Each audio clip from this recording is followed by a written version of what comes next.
So, hello future self. You might be wondering why you're making this video. Well, this game, Petit Planet, came out. Basically, Animal Crossing, Genshin, together. It's a beautiful, beautiful matrimony. Has been my obsession. Started playing it on November 9th.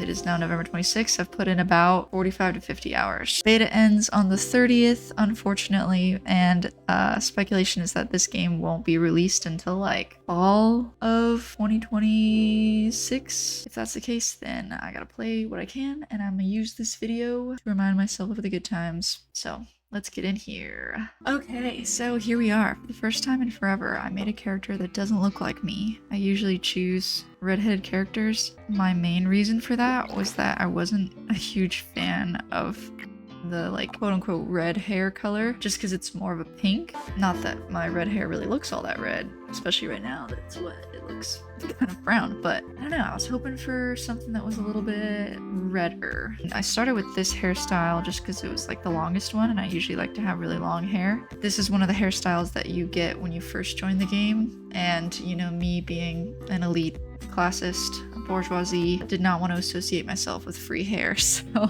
this was my second choice, just because you have to pay for it with the Loomi, whatever this currency is called at the Loomi Mart. Loomi star things, the little, where I have 29,000, the little star things in the corner. You have to pay for it with that, and so I chose this hairstyle so that I could convince myself that I'm cool. And then the hair color as well, because I think the game gives you this hair color, this one, and this one. This hair color is called like a meadow green or something like that. You have to get it through the gambling system where you guess, there's like a wheel, you guess a number, and it's in the silver bundles, and then this hair is in the gold bundles. And I mean, I've won a few times gold and silver. I haven't seen any other hair colors. I'm assuming those are the only ones, but they might add more later, I'm not sure. So I just liked the green because it matched the outfit. Eye colors, same thing. I think they give you these 5 to start. And then I know this one I bought with the Bazaar jellies, which you get from playing the rhythm minigame. These I also bought with those jellies. Shoot, I can't remember. Anyways. Again, chose this one because I wanted to match the outfit. There's all kinds of different eye types you can choose as well. My favorite eyes, though, are the basic ones. And in this case, I didn't really like the ones that you bought, so I decided to continue with basic. And then yeah, as far as outfit goes, the starter pack they give you, but they start you off with these like capris and then like a basic top that I might have sold or something. And then you can talk to your neighbors when you first start the game, and they will give you clothes, and they give you an option of, you know, what kind of clothes do you like? And if you say, I think I said cool and stylish, and that's how I got this jacket, these shorts, and these shoes. The aviator set, I think, is quote unquote the cool and stylish one. I think there was a sporty option, and I think if you had said that, they would have given you these. I'm not 100% sure because I didn't play through that option. It took me forever to get these pants. I don't know why, they just were not showing up in my store. They're not rare or anything. I just had really bad luck. There were a few outfits I liked in this game. I mean, so the gold ones you get at the Loomi Mart with the Loomi star thingies. Same thing with like these shoes, this hat, this hairband. So this is like 6,000 Loomi star things, whatever. But at the Mart you can buy like a box that will give you a random clothing set, and my first box I got this outfit, and I was like, oh, that's kind of cool, but I never wear it. And then other various clothes. This was at the Loomi Mart too. I really liked it for a while. I really liked this outfit. Part of me wishes that the game had like shirts that looked like your undershirt. So this is your undershirt, but I don't know, I felt like it went a lot better with the skirt than like the shirt that actually matches with it, just because it's so baggy. Like, it'd be cool to have an option that's more of like a summer option where it's just like a basic t-shirt, because even like these are all the basic t-shirts that you get as like BFF outfits from each of the like villagers, and they're all just like really long and baggy. They look like the same base shirt with no, I don't know, depth or anything to them. Whereas like with the cardigan, you could tell it's like a layered outfit, but with this, it's just like painted a layer outfit onto one shirt. So it's just, you know, BFF attire, so whatever. But I found that I liked this outfit the most. It's also, you have to get every single item from this outfit on the Loomi Mart. The whole thing has to get bought on the Loomi Mart. And so me being as pretentious as I am, decided that this is the only thing I'm ever gonna wear. The Loomi Mart is a lot like in Animal Crossing. There's town hall area. It's been forever since I played Animal Crossing. There's like that little machine you go to where you can like look at your bank and you can look at different things to buy. This is similar. So it's got your store, and these items will every 24 hours they refresh. So you can buy 2 of these batteries a day. The first one's gonna be 800 Loomi stars. The second one's gonna be 1200, and then you can't buy any more. The skirt that I have, so yeah, 4200. The shirt and everything. This is like the petal hair clips. Right now they only have a few main outfits. So they have the Cloudborn outfit, they have the Cape Jasmine outfit, they have something called the Grey Owl Witch outfit, and then this is that box I was talking about. So you can buy this box and it'll give you one of these items. So I just got this one. The game doesn't have a ton of outfits yet. I'm sure they'll add more as they go. Then they have housing services, which this game isn't like Animal Crossing in that you start off with like a loan and then you have to pay off the loan before you can upgrade your house. It's actually kind of nice. Like I think to upgrade my house it was like 5,000 dough, which is like the main currency in the game. There's so many different currencies. There's dough, which is like your money. There's the Loomi stars, which you get from doing various things throughout the world, like daily tasks, catching bugs, meeting friends, whatever. And then there's the Bazaar jellies, which you get from playing the mini games in the Galactic Bazaar. So that threw me off a ton at first. I was like, what are these currencies? I have 5,000 of these Loomi stars, yet I can't buy a $5,000 dough house. What's going on here? And that confused me a lot at first, but I got over it and I figured it out. And then they have car services because there's a car mechanic where you can drive and visit other little planets and you can upgrade your car. I haven't fully upgraded it. I've been really lazy with the Starsea Voyages. At first they were really fun, but then they started to just feel like chores. And so I haven't been doing them as much, but I should because you get a lot of cool stuff. So then here's another currency is these Luca drops, which you can only get on islands. And man, you would have to grind so hard to get 100 of these. I mean, yeah, I'm not even close. I have 9. Yeah, 100 Luca drops. And I guess you can get this one with dough, but I prefer the base appearance of the car. But yeah, so that's a Loomi Mart. This kind of base platform is the first thing that happens on your planet. It stays exactly where it is. There's a crafting option. So there's a table where you can like craft different things using, you know, different materials that you've gathered throughout the world. And you can learn different recipes from like your friends, or similar to in Animal Crossing, there's like the gift boxes that float across the screen and you use like your slingshot to pop them and you can pick up the gift and it's like, it could be like a inspiration card or whatever. They have just stars that will kind of float throughout the game, and you can catch those stars and they might give you items or inspo cards, which are what they call like their crafting recipes. And then similar to how in Animal Crossing you can see like once a day there's like a message in a bottle that's on your beach, there will be a drifting star, which is just like a star that sits on your beach, and you can pick it up and it'll have either a recipe or sometimes there's tree sap. When I first started playing this game it was like impossible to get tree sap, but that's because I was too stubborn to go on Starsea Voyages. I was really frugal with my like Loomi points, and so I just would not buy any of the Lumia batteries that you needed to take your car on a Starsea voyage. And I think I missed out a lot because of that, because I would just chop all the trees in my world and it would take hours and hours and I'd get like 3 to 5 tree sap to show for it. It was really bad. And so yeah, here's that drifting star I was talking about. Sometimes crabs will come out of these things. The game itself is really easy. The fishing gameplay is more similar to Animal Crossing. I say as I can't even catch a fish. No, come back.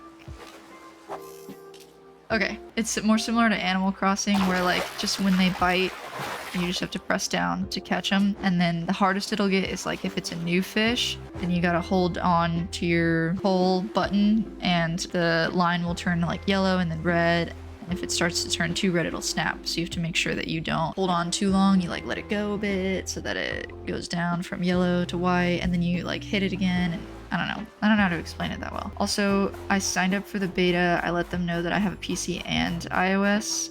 Playing this on my husband's iPad, and they let me in to the beta, but only on iOS, which I was mixed feelings, right? Super grateful that I got to be on the beta. I think the fact that I've put like 500 hours into Animal Crossing probably really helped my application. But yeah, so I've only been able to play it on my iPad. Oh, see, there's one. That's what I'm talking about. These guys. I gotcha. That's another really cool mechanic they didn't have in Animal Crossing. I mean, so Animal Crossing has where you can like dive, swim out in the water, dive, and then grab stuff. I guess this is Hoyoverse's version of it. Instead of diving, you just kind of walk around this shallow area with your shellfish tongs, and then you can catch, you know, various different types of shoreline creatures like crabs and skunk fish, and you can sneak up on them so that they don't run away from you, but I'm lazy and aggressive, so I just run after them, even though that's probably not the best method, because yeah, like that I miss them. There we go. But yeah, and the graphics are beautiful, as always expected from a Hoyoverse game. Okay. I need to get better at this. Another cool thing is like you can see other people's worlds like drifting by. Oh yeah, there you go. So like if you look at someone up in the sky, here. So this is like another real-time player, and this is their planet. I can hit the visit button at the bottom if I wanted to visit them. I'm not gonna visit them. Alright, I'm sure they're very nice. But that's a cool mechanic. Similar to Animal Crossing, you make more money if you visit other people's planets. They don't have a stock exchange. They have like a typical crop selling method. So basically you can grow a variety of different crops. I don't think I've unlocked all the crops, but you can grow your crops, you know, water them, harvest them. One of the characters, Yungwo, she will water your crops for you if you get to know her well enough. Oh shoot, did I not water these? Okay, awkward. And then the watering mechanic starts off nice, like you can just do 3 at a time. I know in Animal Crossing, I think you have to get like a golden bucket to be able to do 6 or 9 at a time. Here, you can just always do 3 at a time, and none of your tools break, which is also nice. I know in Animal Crossing, your tools eventually break. I guess the one thing though is the energy thing. So, you know, I have 60 energy right now, and if I go and it'll use one of my energy. Now I'm down to 59. It's not a big deal. It's actually really easy to make food. The first thing that I did was just, I made a lot of like this. I mean, you don't need the recipe for it. You can just freestyle, but you just throw, you know, plums in there and you cook them in the pot. It'll make that like juice, and it's like 50 energy, but you get so many plums that it's a no-brainer. I was making mushroom soup for a while, but it's a lot easier to get plums than mushrooms. In Animal Crossing, a lot of times like I'll just sell all my fish because there's really no point in keeping them, but in this game it's actually, I think, kind of better to keep your fish. You can make enough money by selling crops, and then sometimes your villagers will buy your fish off of you, or they'll exchange like different types of wood for your fish. When you first get to know your villagers, they'll give you like up to like 80 dough for your fish, which is like nothing, but as you get to know them better, I've had them give me like 440 dough for a fish. Oh, another great thing is I think your backpack is like endless. I have not hit a limit on my backpack, and I don't know if they're gonna add that. I really hope they don't. It just means that I can catch like a bajillion of each type of like fish, bug, and cook them later in recipes. You can't sell them for that much. You might as well just stick to selling crops. I think at the beginning of the game, it might be good for you to sell them so that you can just start building up your dough so you can buy more crops. And then obviously there's like certain quests you need to do so that you can get more crop plots so that you can sell more crops. And then they have like a rarity. I think I've had like 1 gold. Gray just means they're not rare at all. You're gonna get these a bajillion times. Purple technically means they're rare, but I think there is also a gold tier. I've only gotten enough of those to donate to the museum. I gotta say, I know you're not supposed to have favorites, but my favorite is definitely Isaki. He's like the second villager you ever get. I think Yungo is first, but he's just so cute. I mean, look at him. He's just so small. And once a day, he'll give you a bug. I think each villager has like, so if you go to the Star Cove, this guy, Misafuri, don't know how to pronounce that. You can like play stones with him once a day, and he'll give you, I've only ever gotten iron ore from him. I'm probably just unlucky. I'm sure he gives you some other stuff. You can get a hat from him. I've never bought a hat from him because I don't really care about getting random hats. She will water your crops. And then, oh yeah, and then she does grow crops like right outside her house. And then him, you can grab a bug from him once a day. And then for her, she'll usually like play a game with you. And if you win, you get like a piece of furniture from her. And if you lose, then she's like, I'm just gonna keep your gift for next time. Medalin, if you have like inspo cards that you've already learned, you can trade 2 of those inspo cards and she'll give you like a little plushie, which is cute. I have a lot of those plushies. They're all hanging out here. So yeah, here are the crops outside of Yungo's house. So when I was designing my world, I struggle with this. Planet design for me has always been rough because I'll go to other people's planets and they do this like really cool, you know, unique spread or whatever. And for me, mine is very like compartmentalized, like my brain. Like there's the crop place, there's the house place, there's the store place. And that's just kind of the way that I design things. They're gonna wipe all this data, so I won't get any of this again. But I think I'd probably design it the same way. I just put all my crops in one big line design, you can have up to 100 crops. Right now I'm at 95, so there's a row that's blank right here, and it probably will be blank forever because in order for me to get the Luca fruit I need, I think I have to complete all 3 of these, and that's just not happening before Sunday, so. But yeah, so I have, and then I split them up between, like, I got my potatoes, and then I got my pineapples, and then I got my cabbage, and then I got my corn, and then I got my tomato, and then I got my snowy cantaloupe, and then I have passion fruit. I think there's chilies as well, but I've never unlocked the chilies. That might be something from getting to know Yungwo better, or maybe she grows those in the future. I don't know, I thought I saw chilies somewhere. Also, one of the things that this game has way over Animal Crossing is the planet design is insane. I mean, it's not, so I've seen people do it on the PC and it looks really smooth and easy. It's a little clunky on iOS. My least favorite part is like, you can see how like the camera moves around really smoothly, but to turn your screen, you hit this thing in the top right corner and it's such a slow turn. Like, I have to press to get it to turn. And so like whenever I want to rotate, I'm like just tapping the iPad incessantly because it doesn't rotate quite as fast as I would like. So I'll show you my house. And then they have these little tiles you can win at the Bazaar market. I just thought that was really cute. When you decorate in your house, the spinning mechanic is a lot smoother. Like I can spin it in just like basically the whole room in just one swipe, which is great. I love it. But yeah, there's also a lot less functionality because you're just moving furniture around. I'm pretty happy with my house. Again, same thing. I'm not creative, so I just compartmentalized it like everything. I got like the kitchen area, the bathroom area, the sleeping area, and then like the desk area. So pretty basic layout and design. I have the Red Cap Grove wallpaper and flooring, which I really love. You buy those at Glenn's Market. They're like $2,000 or 2,000 dough each, which was really expensive for me for a long time until I started selling and growing more crops. A lot of this you can craft. I mean, pretty much the entire kitchen I got from Drifting Stars. I'm sure there's cooler kitchen stuff out there. The bed was actually from Frostia when I won one of her like games. And then I bought some stuff from Glenn's Market. Oops, I do. There's also an undo button, which is really cool. You can undo and redo, which is what I just did just there. Because I'm not on a computer, I feel like I'm gonna watch this back and I'm gonna be like, where was I clicking? I don't know, because it's really hard to tell on an iPad where you're clicking. But I bought like this, I bought from Glenn, I bought this from Glenn, bought this from Glenn. Actually, most of the bathroom was purchased from Glenn. But yeah, so moving the screen around in the house is really smooth. And it's also cute. You can interact with, I can open the shower curtain. Oh, whoops. Now I'm stuck. Okay, I can turn on the shower. I can fill the bathtub. I can use the bathtub. And I didn't really measure this out well, so the shower head is just pouring onto my carpet. But you know it's fine. Look at me, I'm all clean. And I should probably save water. And yeah, we'll close that. It's pretty cute. I don't think you can use any of the showers in Animal Crossing, but you can sit on the toilet. The one difference, I think, in Animal Crossing, when you get up from the toilet, it flushes. This one doesn't, so gross. We don't flush. And then you can use the sink, wash your hands at least. So even though we never flush the toilet, at least we wash our hands. Oh, oh yeah, sometimes people visit you. I forgot. If you're in your house long enough, sometimes your neighbors will visit you. One time I was decorating and I felt bad. I was just ignoring my neighbor. Oh, look, she's giving me furniture. How nice. Midnight Serenity Prep Counter. Ooh, thanks. Do I have that already? I actually don't know. You can actually decorate while they're here, which is cool as well. I know you can't do that in Animal Crossing.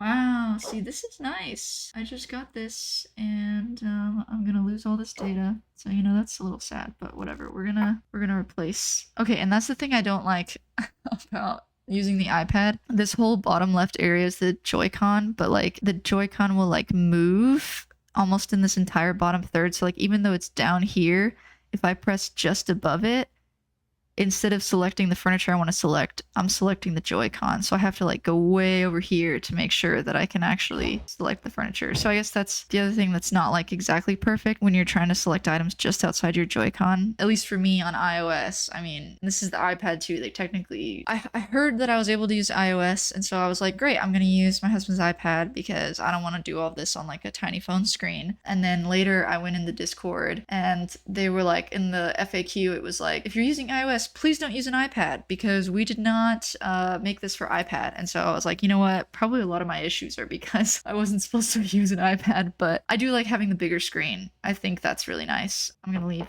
Maybe that's a strat to getting cooler furniture. You just hang out in your house and you wait for neighbors to come in and give you furniture. The stars going across, that's like another...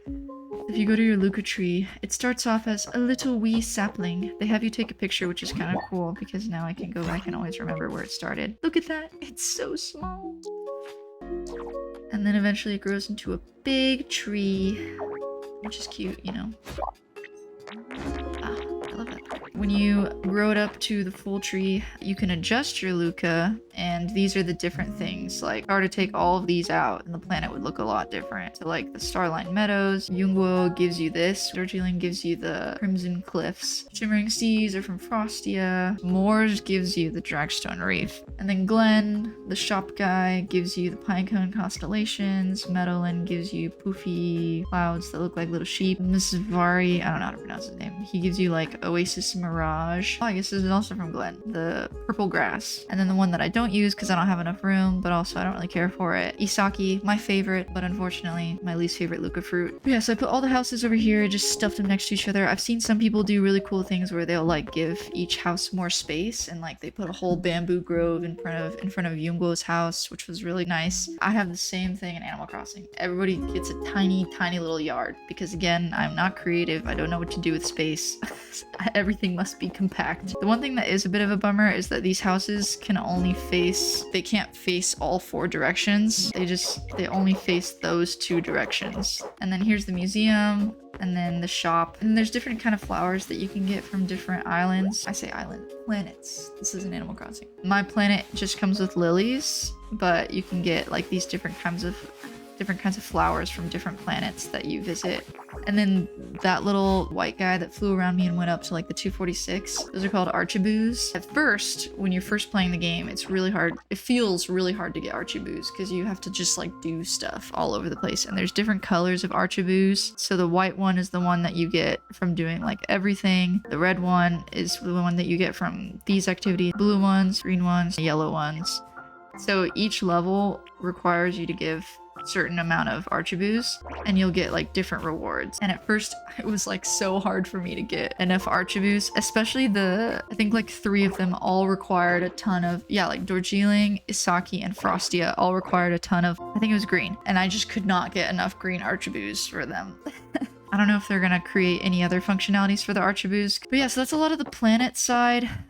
Just really happy with the way that they made the design of planets. I mean, like moving stuff around is super easy. Storing stuff, adding it back. In Animal Crossing, each tree has to be like picked up meticulously. Here, you can move the trees around as you please. Planetscaping is way easier. In Animal Crossing, you're like meticulously 1 tile at a time doing it yourself. Here, you can just like add, you know, as many tiles as you want. I don't know, maybe they added a function like this to Animal Crossing and I just don't remember because it's been forever. And then same thing with like cliffs, like, you know, you can just go around and you can even up the tiles more so that it's easier. And then you can erase really easily if you wanted to, and you can like refine the edges to make them all, you know, curved and whatnot, and switch to moving items around. Same thing with water. It's fairly easy to add like water and waterfalls in different areas, and so it makes planetscaping really seamless, which I think is really cool because again, for someone who's not creative, when you make a tool that's just so seamless and easy to use, like anybody can make a beautiful planet, even if you're not creative like myself. And the fact that the game's just so beautiful on its own, I can just, you know, mess around and the game does all of the beautifying work for me, and I really appreciate that. Again, as someone who wants to have like a beautiful world but is not creative in myself, I haven't quite fully figured out the refine edge tool, and I'm like, I don't need to figure it out right now because I'm gonna lose all this progress anyway. And I think you could stack up to like 8 times high with a cliff. So this is something that I wish Animal Crossing added. If I really wanted to, I could say, got a minute?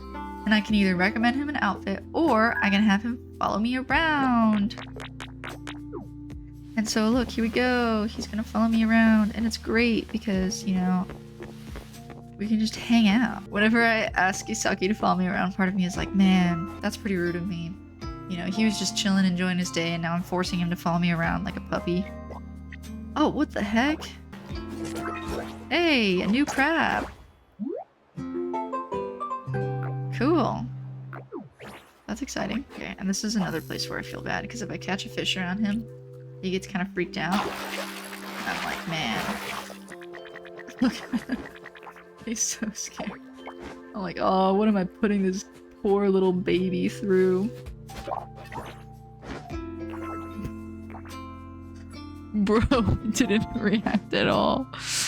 I just caught a bug. You don't care? I'm so offended. Stay right there. That's right. Huh? Huh? Anyways, okay, so now we got the museum. I'm gonna settle my new creature, and then he gives me Omni vouchers. Oh, another currency. Oh my gosh. So what we got? The dough, the Loomi, the Bazaar, the Luca drops, and now the Omni vouchers. 5 types of currency so far. I might be forgetting. Now, I don't think there's seasonal bugs in this game. I know there's seasonal bugs in Animal Crossing that you can only catch certain times of year. But, so the Omni vouchers you use in the gift shop, and so really the only things you can buy in the gift shop are like arches and then little mini fish and bugs. You have to unlock each display stand. I do not have enough to unlock the last display stand, which is this square right here. You can use Omni vouchers as well to redeem the little models. Oh, he's so scared. Oops, no fish there. Yeah, I need to get better at catching fish. The one thing that was really unnerving for me when I first started playing this game is how big the creatures are. I mean, when you catch them, I guess it's similar in Animal Crossing, but when you catch them, they're just like huge in comparison to your character. And I was like, man, if I caught a grasshopper that was like bigger than my head, I'm out. That's the end for me. But over time, I got used to it. All right, Isaki doesn't like fish, so we'll go to the insectarium. And there's only 2 branches, so there's no fossils in this game, which honestly, thank God. I got so sick of fossils in Animal Crossing. Wow, look at that bug. It's beautiful. Can't believe I caught that. Oh, look at all these little bugs. Just look at how huge they are, though, in comparison to me. Disgusting. Oh yeah, and there's different types of bugs on different types of planets. So like based on the terrain, you'll find different bugs. And so I haven't gone to a ton of different types of terrain planets, so that's probably why I haven't caught a lot of those kinds of bugs in like the desert terrain and whatnot.